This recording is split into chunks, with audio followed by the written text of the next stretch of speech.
Okay, so we're back. So, okay, Sean, this is what I understand. I understand that you actually have a chart of all the things that you're hoping for. That this is worldwide, and you want to make sure that the students, or not make sure, but have the students get their place in the world, not just here in Newport Beach or Covina or someplace.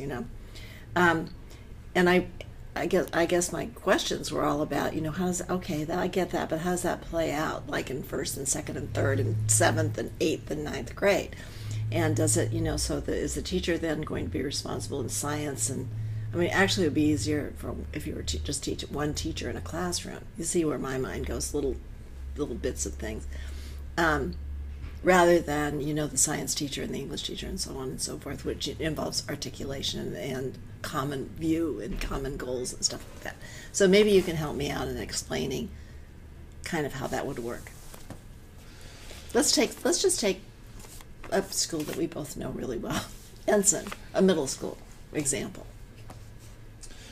Example of a specific lesson within a specific subject. Kind of, how that would work out. Well, art would be great, Mm-hmm. and different genres of art from all over the world. But as we were discussing earlier, I mean, there's a lot of elements of the International Baccalaureate that are already in existence within Newport Mesa and within the classrooms. It's just tying elements of IB to what we're already doing, and I think that would be a surprise to a lot of teachers and a lot of parents, that it's just, again, formalizing that entire curriculum and giving it a global significance in the sense that this is something that's recognized globally. So our students are really being prepared for tomorrow's world. In music, musical notation. So a fourth or fifth grader goes to music class. Well, music is notated, and music is different in every country. And what does it look like in another country?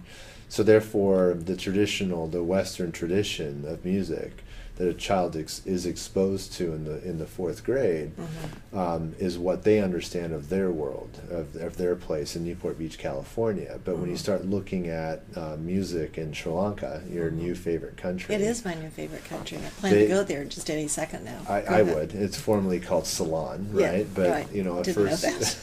Did not know that. yeah, that's where Ceylon tea comes from, right? Ah. Yeah. And I only know that because my dad lived there, and so.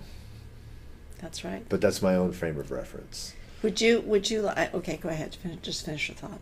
So they would see that music isn't played the same all over the world. Music isn't notated the same all over the world. And the sounds are different, obviously. But again, they see their significance in their world, and also the significance of themselves outside of their world. Do you want to give me? You told me a cute story about your son. Can you do it? Can you do that now for public? Yes. So my son's. That's an example of what you said, that we're already doing it. Right? We're already doing it. Right. So my son's in the second grade at Woodland Elementary, which is a school within Newport Mesa. And your good friend, Mrs. Fredrickson, is teacher, and she's an absolute rock star, by the way. My wife and I adore her. She's phenomenal for not only all kids, but specifically our son, because when you're a parent, it's all about your kid. Oh, absolutely. Right? And just this past weekend, I was flipping around, and as you do on TV, and you finally find a show that you like, and it was Mandela: Long Walk to Freedom, and I thought, okay, I better turn it before my son falls asleep or tunes out, and I noticed that he was just totally engrossed in this story, and he mentioned, "That's Nelson Mandela, isn't it, Dad?" And I'm like, "Yes, it is." And then he went on to say Nelson Mandela was imprisoned on Robben Island for 17 years. And I was just like blown away. Yeah. I'm like, "Where'd you learn that?" Yeah. And he goes, "In Mrs. Fredrickson's class." And, read a book on it. They talked about South Africa. They talked about apartheid. They talked about the civil rights movement, not only in South Africa, but in America, and how it paralleled one another. And you have these iconic figures within our society. But that's one of the criteria of IB, is individuals in societies, which is a social science project or a social science theme or strand within IB. Well, that's it right there in the second grade. Yeah. So Your kid's a genius, though, right? no, I'm kidding. I know I've he's seen him. he's a great kid, but Albert Einstein that doesn't run in the family. I saw him at Baker Bear, and he was wrestling with his sister Yes. on the couch. Yeah. Yes. Oh, right. But they were great during the board meeting. Okay, so you're probably getting a little tired of me asking all these questions, but so. But I think the confusing thing is that you want to kind of boil it down to what does it look like? Yeah. And it's very difficult because I was racking my brain of all the different classrooms we went to in San Diego, and they all looked very different according to the individual teacher. But that's kind of the joy of teaching. But that's the way it is, and everything is different according to the teacher. I mean, that's the beauty of education. That is the beauty of education. Yeah. Is that the personality of the teacher really comes out in the classroom and the lesson, Right. and that that should continue to happen.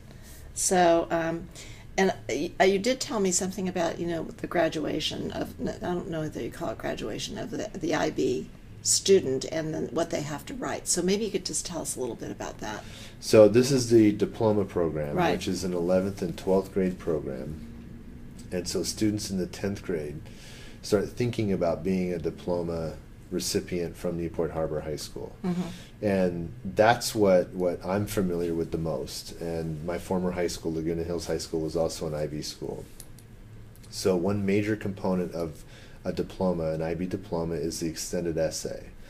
The extended essay is a 4,000-word essay that an IB senior completes, and it's a research project. It's a real research project. It's a thesis. It's a master's thesis project, if you will. It's not quite as extensive, but it's pretty rigorous.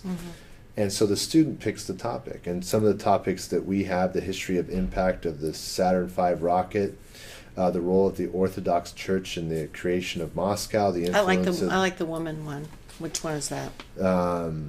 Italian neorealism, the women of film noir. Yeah. Right? I mean, these are topics that our seniors are currently writing about. Yeah. And so through their junior year, through their senior year, their extended essay is developed and formalized. And then it becomes a reality, and it's scored. 4,000 words isn't really, I mean, when you think about it, it's not really a lot of words. I mean, the column that I write is usually about 500 or 600 words, 2 columns, and you've got, 1,000, right? Am I doing the math right? So they really have to really make it concise, right? Clear, concise, real, organic. I mean, it's their thought. It's their original thought. I mean, you talk about a complex thesis and developing it. I mean, these are really complex theses, and how do you develop that? How do you find the information, whether it's on the internet or in the library, to really support that thesis? Yeah, it's all about research, really. I mean, in many ways, this is a lot about research, correct? Or am I missing it? It is. Yeah. But I was just given to this from one of our IB English teachers, and it's just you just kind of sit there and it blows you away. Yeah. What Hurley's use of Facebook as an advertising tool. I would love to teach this. I really would, but I'm not probably smart enough. Sean, thank you so much. Really Thank you, appreciate it. Sandy. Do you have anything else to do? Do we miss something? No, but it was Okay. great teaching with you, and Ensign, the CBs do rock. They do, and they continue to.